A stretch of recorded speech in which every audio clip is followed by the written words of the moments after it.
Hey guys, today we are going to work on movement in a little different way than you might expect. I think movement is probably the most important thing for a tennis player to develop, and it's hard if you do not have the right skills to begin with. So what I mean by that is, when I lived in North Carolina, I was a science teacher over there, and I was coaching the tennis team, which didn't really have a lot of players at the time. So I would actually recruit soccer players, because if a player can move, I can teach them how to hit a ball. That's not the hard part, the movement is. But there's another part of movement that you might not think about that really could get you to the next level, and that is watching the players' body movements when they hit.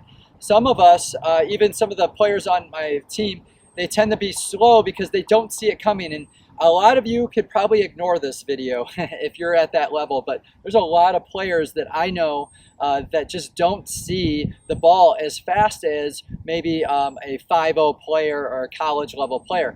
And so let me give you some examples. First of all, the obvious ones are when the players on defense, you should be moving in, right? If you hit a really good deep ball and you know your player is hitting their weaker side and you know it won't be a very strong shot, anticipate the short ball.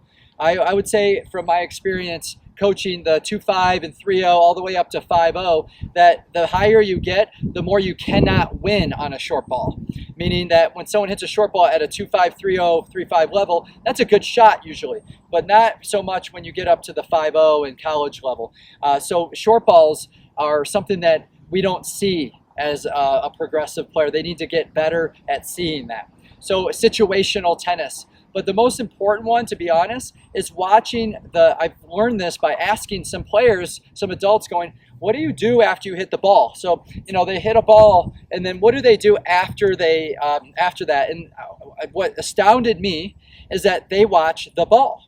And maybe a lot of you can relate to this, because I just asked one of my players on my team during a morning hit around, what were you doing there? Were you watching the ball or the player after you hit the ball? And they say the ball. How do you know what type of ball that player is going to hit if you're watching the ball, right? So for example, if I'm here and I come over the ball like this, it's going to be a chip. It's going to be short possibly. And even if it comes at me fast, I know it's going to stay low because it's a slice. Same thing on this side. If I'm hitting a slice, the ball sits or it skids, depending on how I hit it. If I chop down on the ball, which is the most common thing, that I see, a player will chop down on the ball, mostly accidentally, and the other player will come up and expecting the ball to come to them. It sits there, and then they're running at it, and they usually miss it because they didn't see the ball, the racket movement. So focus on the player. If I'm coming up here and I'm hitting over the ball, you know that ball is going to generate some spin. It's going to come at you. So that is a huge thing to think about to make you faster on the court. And also knowing where people usually hit.